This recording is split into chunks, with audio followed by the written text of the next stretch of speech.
good morning or good afternoon.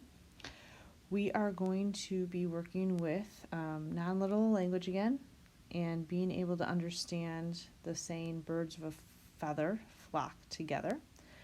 We are going to be doing lesson 11, which is on page 24 of the packet. So page 24. I am going to use this screencast to pretty much work through the activity with you. So treat this like a lesson if I was teaching in class where you would follow along and kind of provide answers with us, or use the screen to copy down what we talked about. I feel like this would be one that might be a little bit tricky for you to do completely independently. So here we go. Again, we're on page 24 of the packet. We're going to be rereading paragraphs 5 through 8 of Lazy Harry. What our task is to learn about the characters from these paragraphs. How do these paragraphs help you figure out what the non-literal saying, birds of a feather flock together, means? Which you know is an idiom. We also studied proverbs earlier in this unit in our first week. So these are different types of non-literal language. So birds of a feather flock together. So I'm going to reread paragraphs 5 through 8, and then we're going to find an event from each paragraph to write on our paper. And then hopefully by the end of gathering those events, we will be able to determine what does birds of a feather flock together mean. Okay, here we go. Paragraph 5.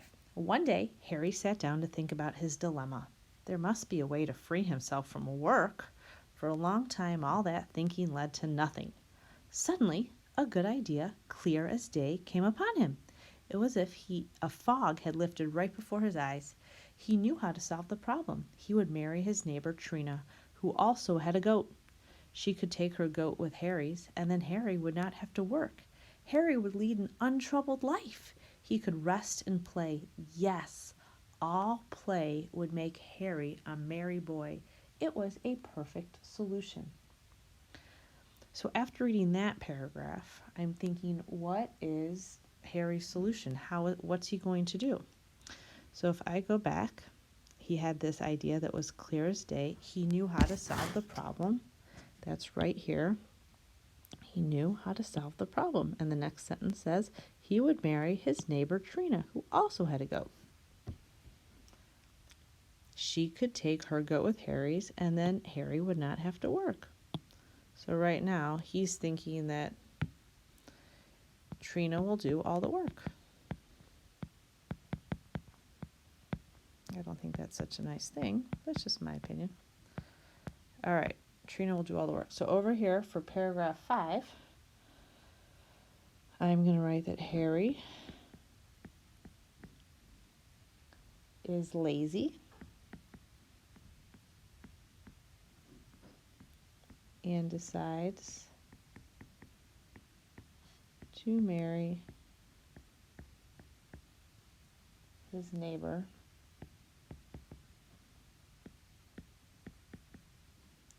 Trina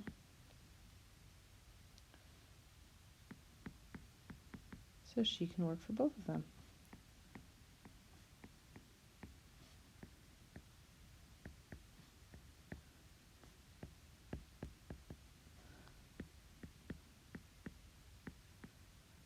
All right. Let's see what happens with Harry and Trina in paragraph 6. So Harry got up, set his weary legs in motion, and went right across the way to Trina's house. He asked Trina's parents to grant him the honor of asking their daughter to join him in marriage. The parents did not reflect long. Birds of a feather flocked together, they thought, and consented.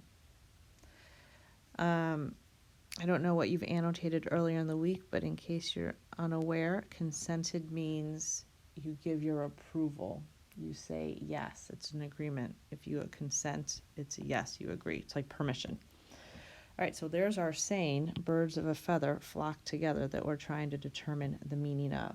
So Trina's parents say yes to the marriage.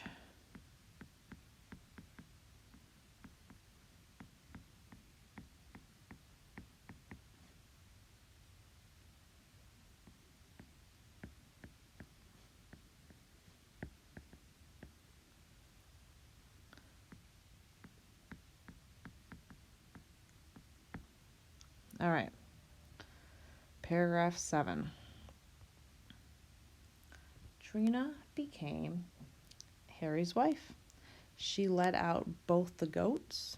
Harry had a good time of it, and no work. He only went out with Trina now and then and said, I merely do it so that I may afterwards enjoy rest more. Otherwise, one loses all feeling for it. So, Trina is doing all of the work.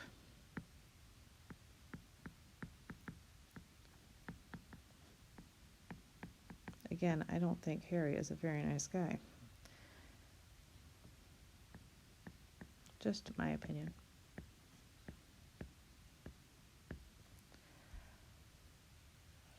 I'm going to add comma while Harry rests. Because Harry's in the picture, he's just not being very helpful at all. Okay, and then paragraph 8. But, wouldn't you know it, Trina was lazy too. She did not like to watch the goats any more than Harry did. Discontented, she set her mind to thinking of a way to avoid work. So discontented means, unhappy. So she's unhappy too. So now we've got a big problem. Trina's just as lazy as Harry, and she started to think about, how can I avoid this work? So Trina is just as lazy as Harry and wants to find out how she can do less work.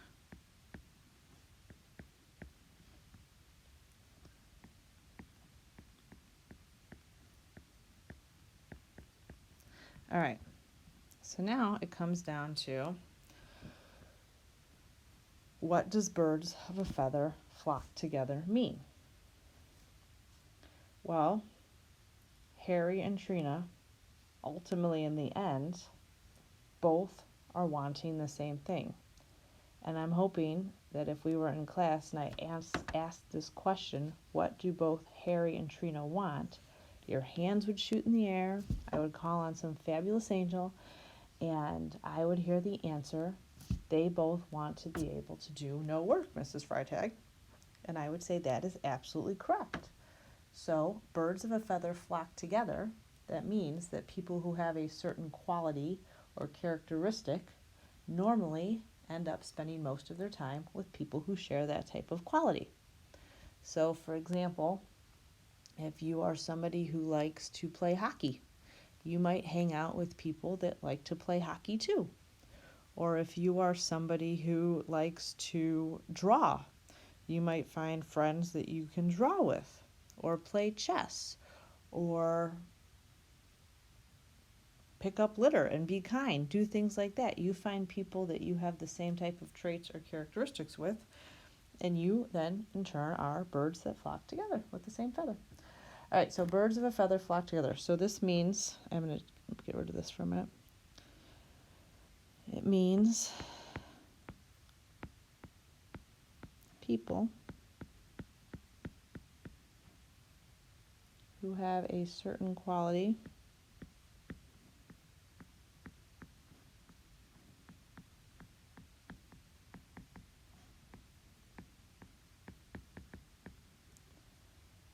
or characteristic, which in this case is laziness,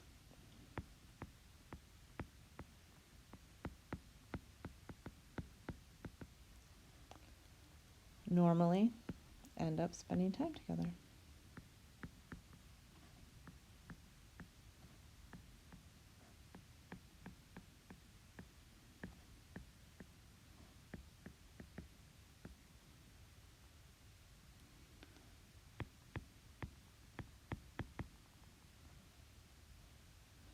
With people that share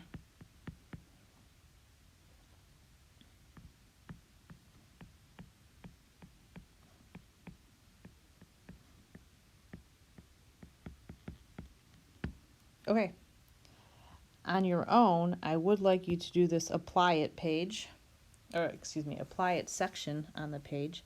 You're choosing 2 underlined phrases that are idioms.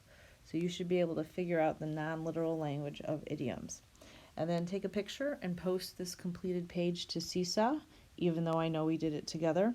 This will just show me that you participated